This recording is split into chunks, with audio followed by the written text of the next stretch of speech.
Hi hello welcome to our channel. నేను మీ సిరి. ఈరోజు మనం చెప్పుకోబోయే కథ ఇష్టమైన సకుడా పార్ట్ 81. ఇక ఆలస్యం చేయకుండా కథలోకి వెళ్ళిపోదాం. ఇంటికి వచ్చిన ప్రకాష్ వాళ్ళు వివరం చెప్పడంతో ఊపిరి పీల్చుకున్నారంతా.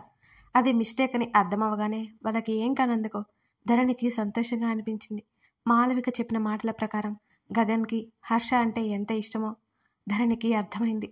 ఆ రోజు అంతా ఇంటికి రాలేదు అతని సిచ్యువేషన్ ఏంటో అర్థం చేసుకున్న ధరణి అతన్ని ఏమాత్రం తప్పు పట్టలేదు. వర్షకి సాయంత్రం మెలకువ వచ్చింది. ఏమైందే అలా పడిపోయావు? పార్వతమ్మ వర్షని ఊపేస్తూ అడిగింది. కన్నీటి దారలు ముంచుకొస్తుంటే కష్టంగా ఆపుకుంది వర్ష. ఏం లేదు నానమ్మ, న్యూస్ చూడగానే షాక్ అయ్యాను అంటూ పార్వతమ్మ చెప్పేది వినకుండా వాష్రూమ్లోకి వెళ్ళిపోయింది వర్ష. పార్వతమ్మ నెట్టూర్చి బయటికి నడిచింది. వర్ష కోసం ప్రత్యేకంగా భోజనం తయారు చేయించడానికి అక్కడే ఉండిపోయింది ఆవిడ. ట్యాప్ పెట్టుకుని గట్టిగట్టిగా ఏడవసాగింది వర్ష. తన ఆదిత్య ఇక లేడా? ఆమెకి మతిపోతోంది. తల బాదుకుంటూ గుండెలవిసేలా ఏడుస్తోంది వర్ష. ఆది నన్నెప్పటికీ వదలను అని చెప్పావు కదా, ఏంటి ఏం చేసావు ఆది? ఆమెకి పిచ్చి పట్టేలా ఉంటే జుట్టు పిక్కుంటూ ఏడవసాగింది. ఆమె వెక్కిళ్ళ శబ్దం ఆ 4 గోడల మధ్య నిలిచిపోయింది. అయ్యో దేవుడా, ఏం చేశావు నా ఆదిని? ప్రశ్నిస్తూనే వెక్కి వెక్కి ఏడుస్తోంది వర్ష. ఆమె అక్కడి నుంచి వెంటనే బయటకు వచ్చి డ్రెస్ మార్చుకుని పార్వతమ్మ పిలుస్తుంటేనే బయటికి పరిగెత్తి గగన్కి కాల్ చేసింది వర్ష. చెప్పు వర్ష, అతను అడిగాడు. ఎక్కడున్నావు గగన్? ఆమె అడిగింది. బయట ఉన్నాను అన్నాడు. హాస్పిటల్? ఆమె అడిగింది. లేదు అన్నాడు. మాట్లాడాలి నీతో. రేపు ఇంటికి వస్తాను, వచ్చాక మాట్లాడుకుందాం. అతను కాల్ కట్ చేయబోతుంటే గగన్ ఆగు, వర్ష అరిచింది. అతని మొబైల్ చెవి దగ్గర పెట్టుకున్నాడు. హాస్పిటల్ అడ్రస్ చెప్పు గగన్ ప్లీజ్. వర్ష ఏడుపు గొంతు విని అతని బ్రుకుటి ముడిపడింది.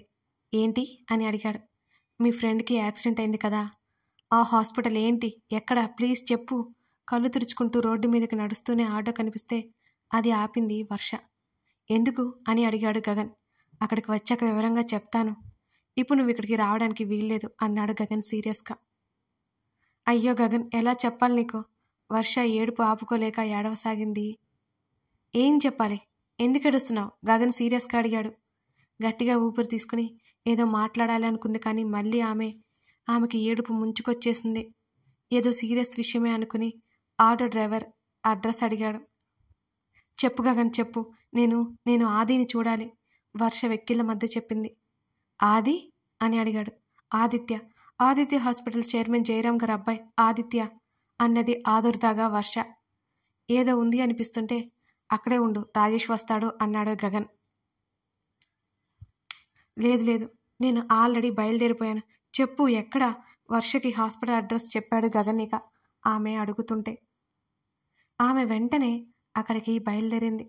హాస్పిటల్ ముందు దిగ్గానే అందరూ చనిపోయిన వార్త పదే పదే చెప్తుంటే వర్షకి కన్నీళ్ళు అసలు ఆగట్లేదు. అసలు ఎలా బ్రతకాలి ఆదిత్య లేకుండా? ఆమె జీవితం శూన్యం అనిపిస్తుంటే ఒక్కొక్క అడుగు లోపలికి వేస్తుంటే వెళ్ళనివ్వలేదు. వర్ష రాకని చూసిన గగన్ సెక్యూరిటీకి సైగ చేయడంతో వాళ్ళు వర్షని లోపలికి పంపించారు. ఊపిరి లేని దానిలా అడుగులో అడుగు వేసుకుంటూ నడుస్తోంది వర్ష. ఆదిత్య ఉన్న గది దగ్గరికి చేరుకుంది. బయటే జానకి కూర్చుని ఉంది. 3 రోజులు దాటినా కళ్ళు తెరవని తన కొడుకులను కోడలను గురించి ఆవిడ బాధగా కూర్చుని ఉంది. వర్ష దగ్గరికి వచ్చి ఆమెను పక్కకు తీసుకెళ్ళిపోయాడు గగన్. What happen? అతడి స్వరం గంభీరంగా ఉంది. ఆది అంటూ ఆమె ఏడ్చేసింది. ఆది నీకెలా తెలుసు? ఆమెనే చూస్తూ అడిగాడు Gagan. We are in a relationship అన్నది ఏడుస్తూనే. అతను నిజంగానే షాక్ అయ్యాడు క్షణకాలం పాటు. వాట్ అని అడిగాడు. ఎస్, అబ్రాడ్లో ఉన్నప్పుడే ఆది నాకు తెలుసు. 3 years లవ్. ఇప్పుడు నన్ను వదిలేసి అంటూ ఇక చెప్పలేక నోటికి చెయ్యడ్డు పెట్టుకుని కింద కూలిపోతున్న వర్ష భుజాలు పట్టుకొని గగన్ పైకి లేవదీశాడు. వర్ష, గగన్ ప్లీజ్ చూడాలి ఆదిని అని ఆమె అంటుంటే అప్పుడే అక్కడికి వచ్చిన 2 వ్యక్తులు గగన్ దగ్గరికి వచ్చి, టైం అవుతుంది మిస్టర్ గగన్, బాడీస్ని క్రిమేషన్కి తీసుకెళ్ళాలి అని అన్నారు. వర్ష గుండె బద్దలయ్యేలా అనిపించింది. ఆమె తలవి తిరిగిపోతున్నట్టు అనిపించింది ఆ న్యూస్ వింటుంటే. మీరు వెళ్ళండి, నేను వస్తాను అని అన్నాడు అతను. గగన్ వెనక్కి తిరిగి చూసేసరికి వర్ష అలా నడుచుకుంటూ వెళ్ళిపోతుంది. ఆమె శరీరం నిస్సత్తుగా ఉంది. ఆమె అడుగులు ఎటువైపు ఉన్నాయో అర్థమవుతుంటే వెంటనే ఆమె వైపుకి వేగంగా పరిగెత్తాడు గగన్. విశాలంగా ఉన్న ఆ బాల్కనీ పిట్టగోడ దగ్గరికి వెళ్ళిపోయింది. ఆమెలో ఆశ చచ్చిపోయింది. అక్కడికి వచ్చే వరకు ఆదిత్య బ్రతికే ఉన్నాడని ఎక్కడో చిన్న నమ్మకం. ఇప్పుడు అతను లేడు అనే వాస్తవం ఆమె నమ్మలేకపోతుంది. ఆమె ఏం చేయబోతుందో అర్థమై ఆమెను చేరుకొని వర్ష చేతిని పట్టి వెనక్కి లాగాడు గగన్. వెంటనే వర్ష చెంప చెల్లుమనిపించాడు. అప్పుడు స్పృహలోకి వచ్చినట్టు చుట్టూ చూసింది వర్ష. ఆమె చేతిని పట్టుకొని లాక్కెళ్ళిపోయాడు గగన్. ఆ రోజు రాత్రి వర్షతో పాటు ఇంటికి వచ్చాడు గగన్. అందరూ అయోమయంగా చూస్తున్నారు. వర్ష మౌనంగా గదిలోకి వెళ్ళిపోయింది. గగన్, వర్షకు తెలుసు, అందుకే షాక్ అయింది, చూడ్డానికి వచ్చేసింది అన్నాడు అతను. ఇంకొక క్షణం ఆగకుండా గదిలోకి వెళ్ళిపోయాడు గగన్. ఖాళీగా వెక్కిరించింది అతని గది. బెడ్ మీద అలా కూలబడ్డాడు గగన్. అతని 2 కాళ్ళు కుదురుగా ఉండక నేల మీద చప్పుడు చేస్తుంటే అతని కళ్ళు చిన్నవైపోయి ఒకే దిక్కును చూస్తున్నాయి. అతని పిడికిళ్ళు ఒకదానితో ఒకటి కలిసిపోయి ఉన్నాయి. అతని కళ్ళు రుద్రవర్ణాన్ని తలపిస్తున్నాయి. ఆ క్షణం తల్లితో పాటు గుడికి వెళ్ళొచ్చిన ధరణి అతను వచ్చాడు అనే సంగతి కూడా తెలియకుండా నేరుగా గదిలోకి వచ్చింది. ధరణి పిలవడంతో రేవతి, ధరణి ఇద్దరు సాయంత్రం వేళ గుడికి వెళ్లారు. దర్శనం చేసుకుని మెట్ల మీద కూర్చున్నారు. కూతురిలో ఏదో పెద్దరికం వచ్చేసినట్టు కనబడుతోంది రేవతికి. గగన్ స్నేహితులు బాగుండాలని పూజ చేయించింది వాళ్ళ కోసం. ఏడ్చి గొడవ చేస్తుందనుకున్న తన కూతురు అన్ని పరిస్థితులను అర్థం చేసుకుంది. మౌనంగా ఉండి గగన్కి కొత్త టెన్షన్లు తీసుకోకుండా చూస్తోంది. అంతేకాదు, తమ మాటల్ని కాదని చెప్పి అప్పుడే గగన్కి సపోర్ట్ చేస్తోంది. ఏంటమ్మా అలా చూస్తున్నావు? కళ్ళు ఆర్పకుండా చూస్తున్న తల్లిని చూస్తూ అడిగింది ధరణి.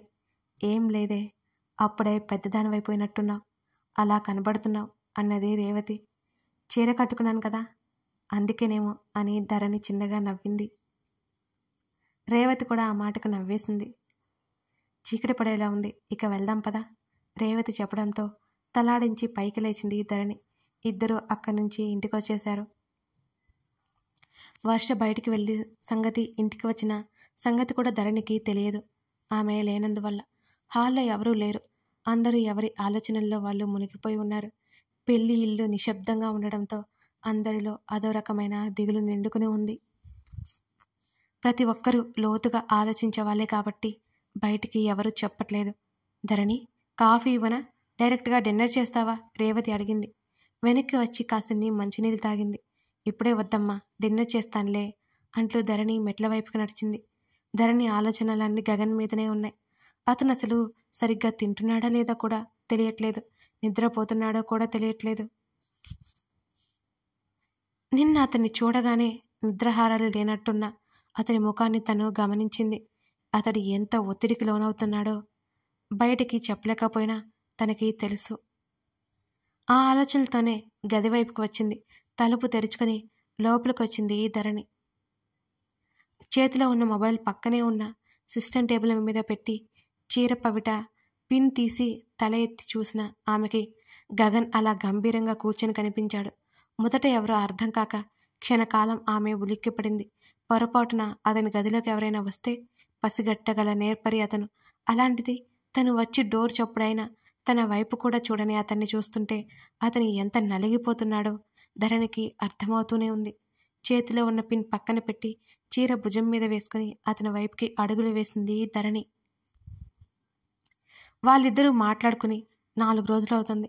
అతని చూపు అంటే చాలా నిశ్చలంగా ఉంది. ఆ క్షణం వెళ్ళి అతనికి ఎదురుగా నిలబడింది ధరణి. ఆమె పాదాలను చీర కప్పేయడంతో తన ఎదురుగా ఉన్నది ఎవరో పోల్చుకోవడానికన్నట్టు కళ్ళు ఎత్తి చూశాడు గగన్. అతని దృష్టి వేరే ఎక్కడో ఉన్నది అని ధరణికి అర్థమైంది. అతడు వెంటనే చూపు పక్కకు తిప్పుకొని అతని ఆవేశాన్ని అదుపు చేసుకుంటూ కొన్ని క్షణాలు అలా ఉండిపోయి దీర్ఘమైన నిట్టూర్పు విడిచాడు. బిగుసుకున్న అతని పిడికిళ్ళు, మెడ మీద పచ్చగా తేలిన అతని నరాలు చూస్తుంటే ఆమెకు క్షణకాలం కంగారు వేసింది. ఇప్పటికీ అంత నిశ్చలంగా ఉండడం ఎలా సాధ్యం అతనికి అర్థం కావడం లేదు ధరణికి.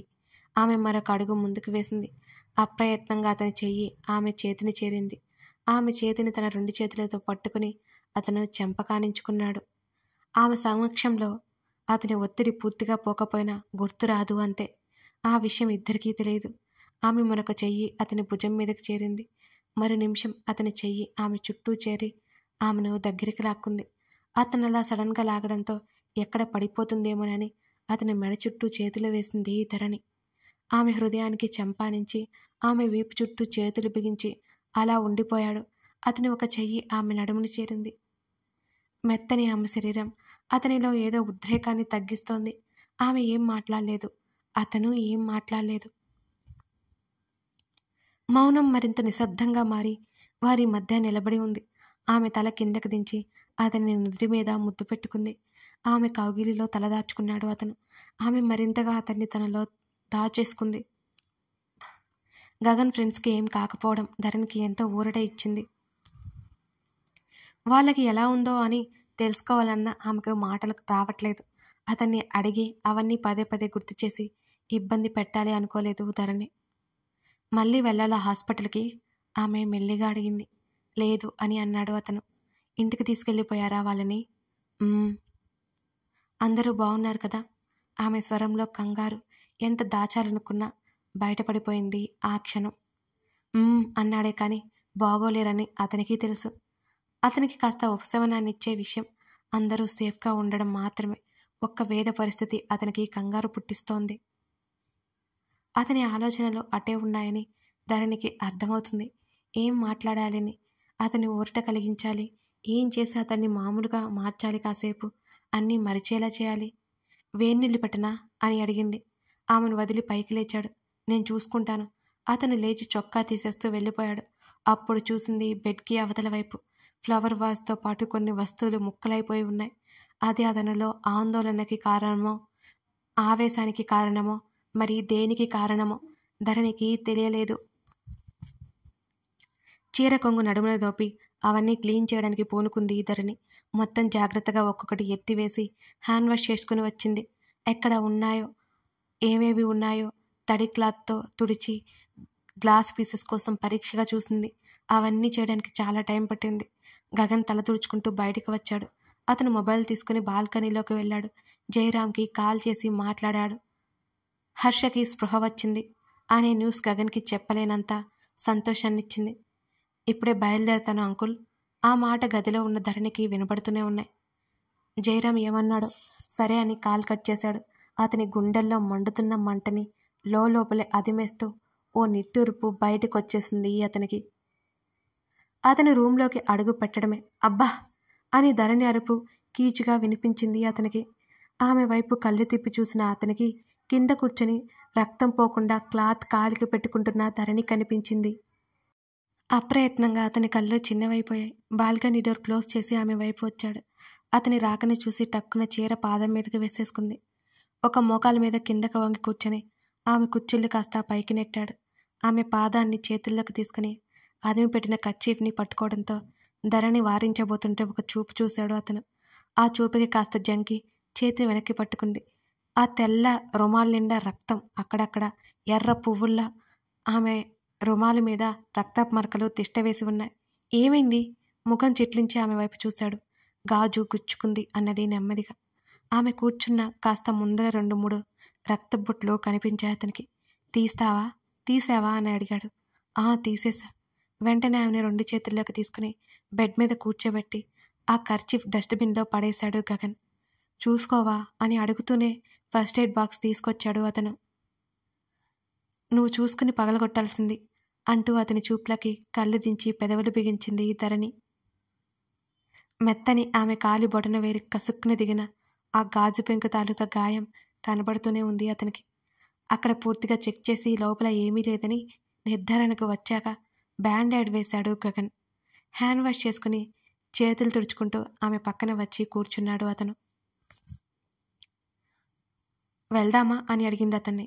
ఎక్కడికన్నట్టున్నాయి అతని చూపులు. డిన్నర్ చేయాలి కదా.